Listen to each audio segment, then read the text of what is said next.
Hai guys, hari ini saya akan menjelaskan mengenai subquery. Jadi subquery merupakan perintah select yang ada atau ditemukan di dalam perintah select lainnya. Nah, subquery itu akan dieksekusi dulu, nanti baru induknya. Nah, contohnya kita langsung lihat aja ya. Di sini ada misalnya perintah select, ini apa yang mau ditampilkan, from dari tabel mana, kemudian, nah di sini ada where.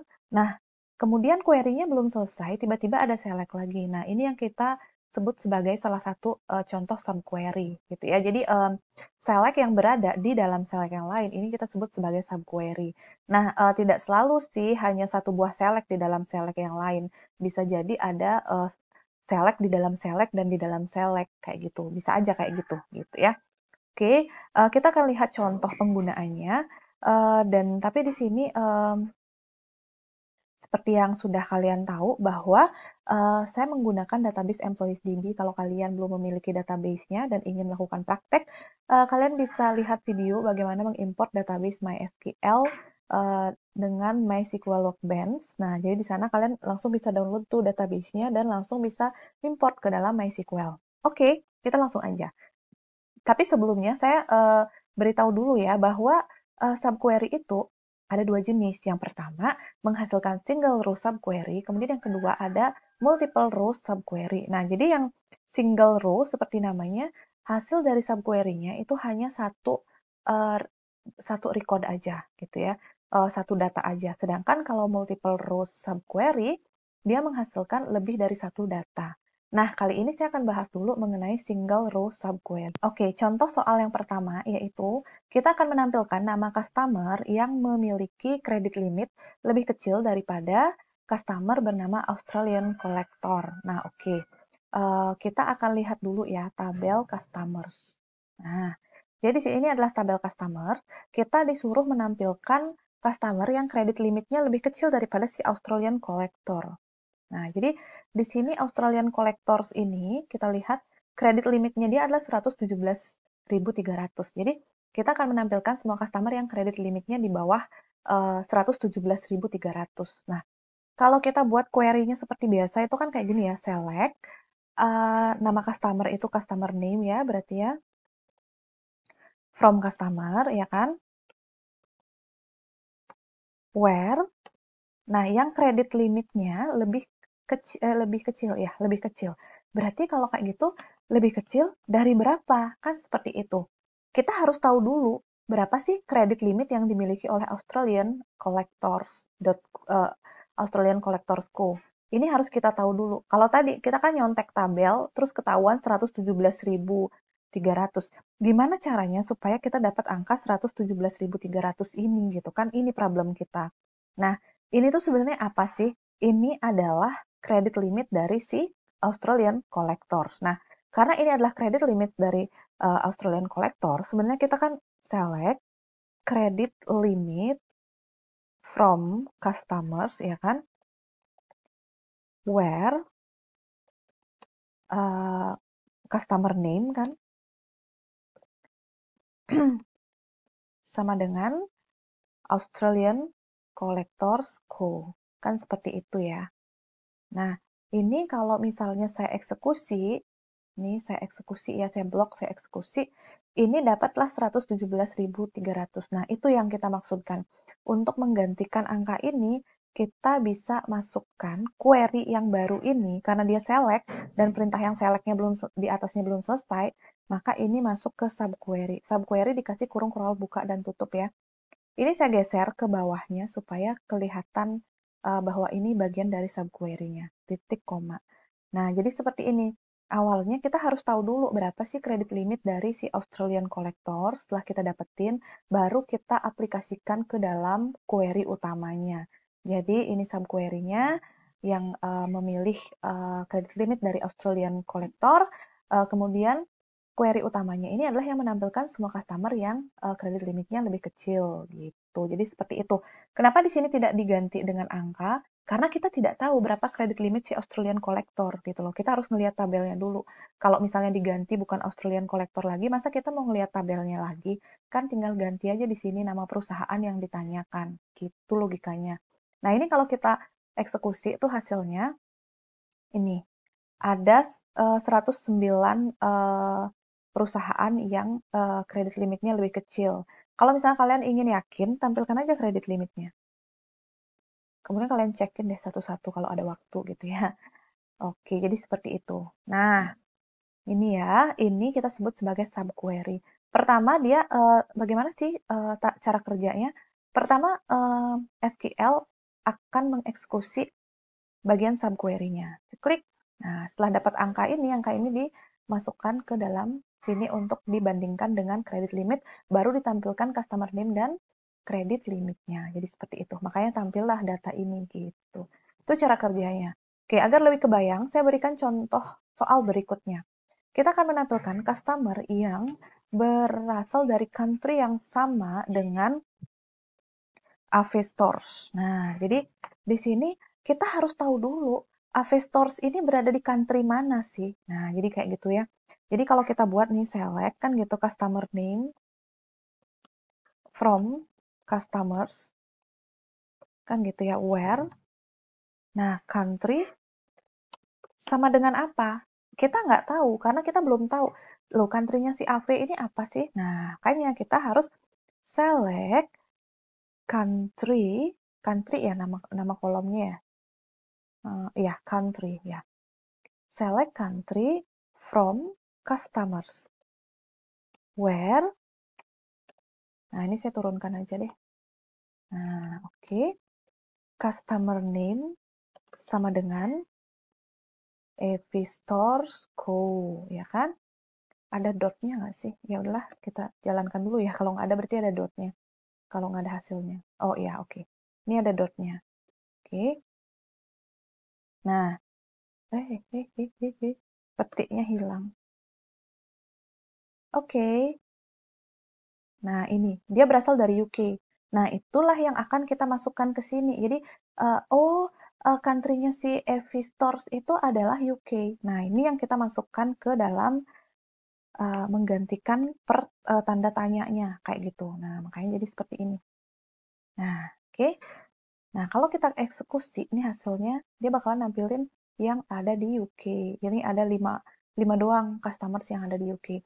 Perlu kalian perhatikan nih misalnya, oke, saya eksekusi yang error dulu ya, biar luas. Oke. Nah, coba kalian perhatikan deh, antara contoh 1 sama contoh 2. Di contoh 1, kriterianya adalah credit limit. Berarti di subquery-nya harus mendapatkan credit limit. Jadi yang kita select adalah yang sesuai juga, credit limit. Nah, sedangkan di sini kita kan yang country-nya sama dengan country si X. Nah, kita harus dapetin juga country-nya si X. Jadi di sini bersesuaian gitu loh. Nah, perbandingannya itu bersesuaian. Walaupun tidak selalu sih misalnya country dengan country, credit limit dengan credit limit gitu ya. Terutama untuk yang tipenya number. Kalau untuk yang tipenya string, oke lah. Biasanya secara umum dia yang sama gitu loh. Kolom antara yang di kiri operator sama yang di kanan operator. Oke. Yang penting dia sesuai. Jangan sampai where country sama dengan select customer name. Kan nggak cocok. Masa country sama dengan, yang country-nya sama dengan nama customer. Kan agak aneh ya kalau misalnya ada permintaan seperti itu gitu ya. Oke, kita lihat contoh soal nomor 3. Agar kalian lebih mudeng lagi. Menampilkan customer yang kredit limitnya di atas rata-rata. Nah, kalau yang ini dia nggak kredit limit dengan select kredit limit, tapi kan di sini di atas rata-rata. Jadi ini beda gitu yang dibandingkan, tapi masih sejenis karena kan kredit limit ini number, rata-rata juga sebuah number gitu ya. Kalau kalian select customer name kan from customers, oke, where credit limit di atas rata-rata lebih besar dari. Nah, rata-rata itu apa sih? Average, ya kan? Rata-rata kredit limit misalnya kayak gitu. Nah, misalnya kalau ini kalian eksekusi dulu deh. Nah, ini akan menghasilkan error gitu. Karena dia nggak bisa tiba-tiba sebuah fungsi agregat gitu ya, berdiri sendiri di sini. Oke, mungkin kalian terpikir, oke kan bisa nggak sih kayak gini gitu misalnya. Tampilkan customer name from customer, ya udah ini average-nya kita taruh aja misalnya di kiri gitu kan. Jadi itu kan nggak boleh tuh tadi di kanan ya. Nah, kita taruh di kiri, ini kita buat lebih kecil dari credit limit. Terus abis itu karena di sini adalah fungsi agregat, tentu bukan di where kan, terus dia di having, misalnya kalian buat akal-akalan seperti itu. Nah, wait, ini kan salah, udah gitu memang soalnya tuh bunyinya nggak kayak gitu loh. Kalau ini kan soalnya itu bunyinya yang kredit limitnya di atas rata-rata, berarti jelas kriterianya itu adalah kredit limit. Kalau yang ini kriterianya adalah rata-rata gitu loh. Jadi jangan menghalalkan segala cara gitu, biar dia nggak error. Tapi ini ujung-ujungnya tetap error kan gitu. Nah, jadi tadi kan udah kalian tulis nih rata-rata. Nah, rata-rata ini itu ya, supaya dia mau memberikan hasil, ini harus berada di dalam sebuah perintah select. Nah, jadi select rata-rata kredit limit. Dari tabel mana kamu ambil? Jadi dia harus subquery sendiri gitu ya. Gitu. Jadi pertama kita harus tahu dulu rata-ratanya. Rata-rata itu kan didapatkan dengan select average credit limit from customers. Ini dieksekusi, dapatlah sekian kan. Nah, baru kita bandingkan. Berarti yang kredit limitnya lebih besar dari 67.000 sekian gitu loh. Makanya di sini jadinya mau tampil nih. Kalau kalian misalnya nggak yakin, kalian tampilin aja kredit limitnya. Agar kalian yakin bahwa dia di atas 67.000 sekian itu gitu ya. Nah, jadi seperti itu. Oke, ingat ya. Jadi, kalian harus memasukkannya ke dalam select dulu. Intinya kita dapetin dulu sih rata-ratanya. Gimana cara ngedapetin rata-ratanya? Dengan select average credit limit. Nah, ingat dari tabel mana sih gitu ya. Nah, ini contohnya tidak selalu, ini salah ya, yang ini salah saya hapus. Tidak selalu misalnya credit limit dengan select credit limit. Ini country dengan select country. Nah, ini contohnya dia bisa aja credit limit dibandingkan dengan rata-rata dari credit limit. Jadi, nggak harus langsung credit limit gitu aja. Oke? Nah, contoh yang keempat, contoh yang terakhir, ini melibatkan lebih dari satu tabel, yang mana sebenarnya bisa dikerjakan dengan join. Nah, contoh, menampilkan customer yang melakukan pembayaran di tahun 2004. Nah, oke. Menampilkan customer, berarti kita select dulu ya, customer name. From customer, ya kan? Where, nah, jeng-jeng, kan gitu ya. Yang bagaimana gitu kan? Sekarang kan jadi bingung nih, yang melakukan pembayaran. Sementara di tabel customers, ini nggak ada, tanggal pembayaran itu nggak ada.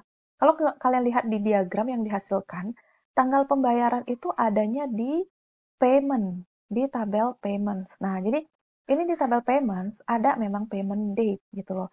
Jadi kita harus memastikan dulu customer berapa yang melakukan payment date pada tahun 2004. Nah, kita pakai apa sih? Yang apanya? Berarti satu-satunya yang terhubung dengan payment itu adalah customer number. Jadi customer number.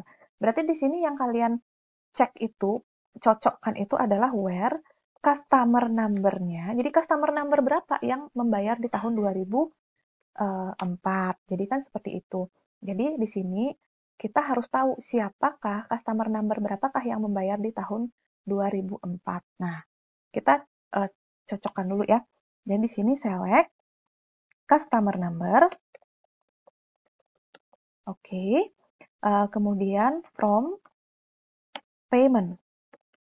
Oke. Where. Nah, tahun itu kan berarti year ya. Yang tahun 2004 kan gitu. Payment date sama dengan 2004. Nah, oke. Kita coba eksekusi dulu ini ya, biar kalian bisa tahu gitu ya. Nah, ini kita harus tahu dulu customer number berapa kan gitu. Nih dijalankan. Nah, ini ada beberapa customer number. Oke, udah ketemu. Nah, kalau ini kita eksekusi, dia kan berarti mestinya customer-customer ini kan gitu kan harapan kita gitu. Nah, tapi ternyata error. Kenapa kok error? Subquery returns more than one row. Artinya subquery ini dia menghasilkan ada banyak gitu. Kalau yang tadi subquery-nya selalu menghasilkan hanya satu data. Nah, ini hanya satu data. Oke. Di atas tadi contoh nomor 1 hanya satu data, itu single row. Nah, soal yang nomor 4 ini sebenarnya tidak tepat menggunakan single row, melainkan karena hasilnya lebih dari satu, ini menggunakan multiple row subquery. Nah, untuk itu tunggu video saya yang berikutnya. Di sana saya akan mengulas mengenai multiple row subquery sehingga soal nomor 4 ini bisa kita perbaiki dan memberikan jawaban yang benar. Ditunggu ya.